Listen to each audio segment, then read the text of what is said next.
Dear students, अज असी goodwill का next method करांगे। Third method super profit method.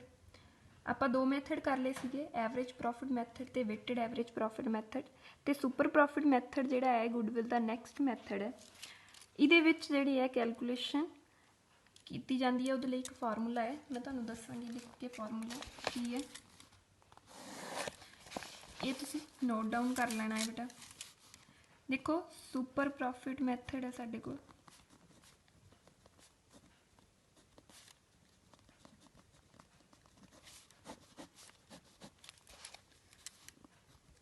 Super profit method दे विच जदों आपां गुडविल फाइंड करनी हुंदी है तो उहदा फार्मूला हुंदा है गुडविल इक्वल सुपर प्रॉफिट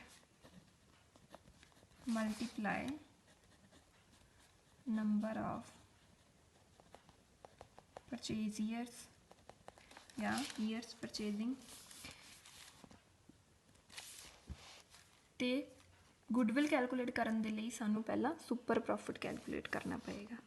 ठीक है, सुपर प्रॉफिट इक्वल हुंदा है एवरेज प्रॉफिट माइनस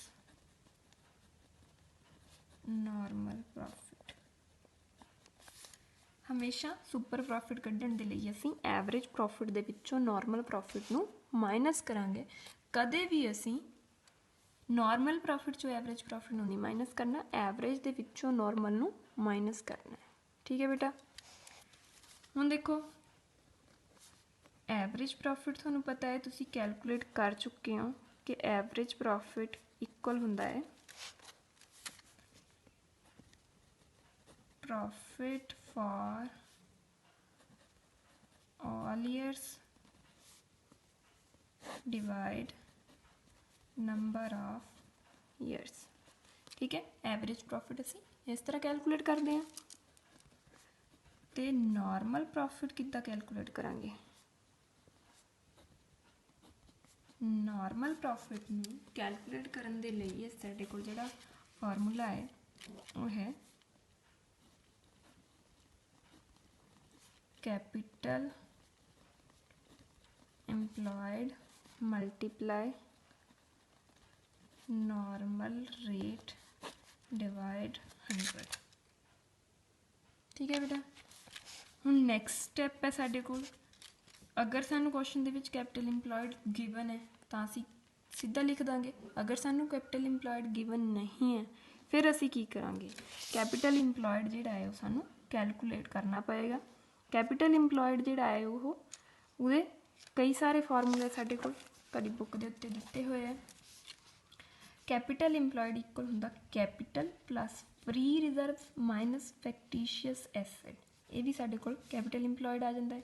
नैक्सट साडे कोल capital employed equal all assets other than goodwill fictitious assets non trading investment. सारे एसेट्स आपां लैणे हैं किहड़े छड्ड के? गुडविल छड्ड के, फैक्टिशियस एसेट छड्ड के ते नॉन ट्रेडिंग इन्वेस्टमेंट नूं छड्ड के जिहड़े सारे एसेट्स लै लैणे हैं उहदे विचों माइनस करनियां असीं outsiders liabilities.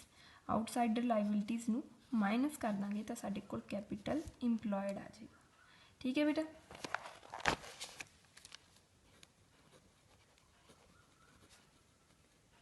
Capital employed equal all assets minus outside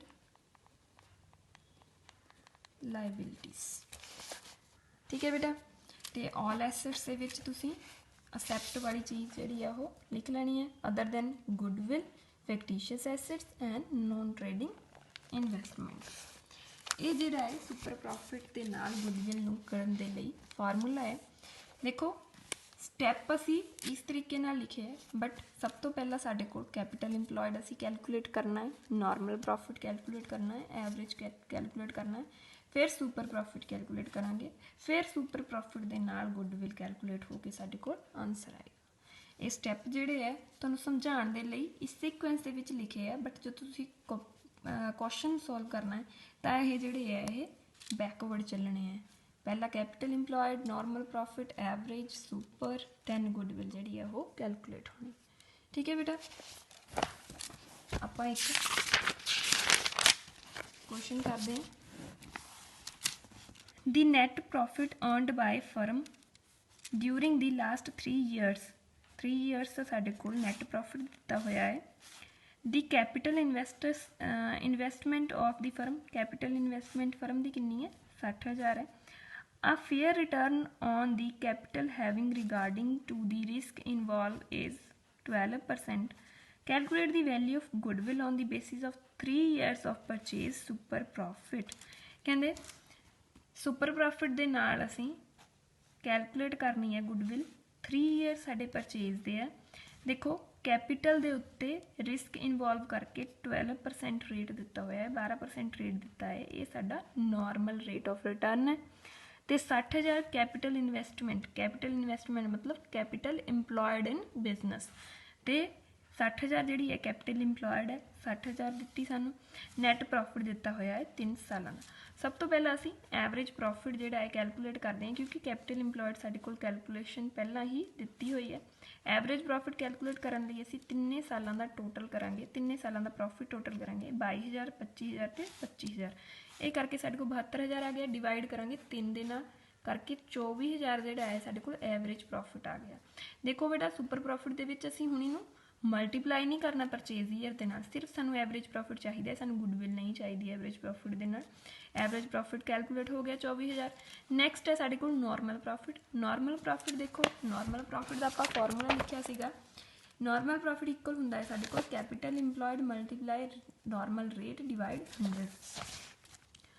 साडे कोल कैपिटल इंप्लॉयड 60,000 है, नॉर्मल रेट 12% है, 12/100 करांगे तो साडे कोल 7200 रुपया जिहड़ा है वो की आ गया, नॉर्मल प्रॉफिट आ गया। हुण आपां सुपर प्रॉफिट कैलकुलेट करना है। सुपर प्रॉफिट नूं कैलकुलेट करन दे लई साडे कोल फॉर्मूला सीगा average profit minus normal profit. हुण देखो क्वेश्चन दे विच साडे कोल एवरेज प्रॉफिट 24,000 तो नॉर्मल प्रॉफिट 72,000 आया है। 24,000 माइनस 72,000 करके साडे कोल 16,800 सुपर प्रॉफिट आ गया। ठीक है, ये साडा सुपर प्रॉफिट है। हुण सुपर प्रॉफिट के बाद गुडविल कैलकुलेट करनी है। गुडविल नूं कैलकुलेट करन दे लई फॉर्मूला है super profit multiply number of purchasing years. साडे कोल 3 ईयर्स परचेज दे दिते होए आ, सुपर प्रॉफिट साडे कोल 16,800 दा है, मल्टीप्लाई करांगे 50,400 गुडविल आई है साडे कोल किहड़े मैथड दे नाल, सुपर प्रॉफिट मैथड दे नाल। ठीक है बेटा, ये सीगा साडे कोल सुपर प्रॉफिट मैथड जिहदे नाल आपां गुडविल कैलकुलेट करनी है। थर्ड मैथड है गुडविल दी वैल्यूएशन करन दा। अज तुसीं इहदे नाल दे क्वेश्चनस जिहड़े करने हैं, नैक्सट आपां अगली क्लास दे विच कंटिन्यू करांगे। Thank you students.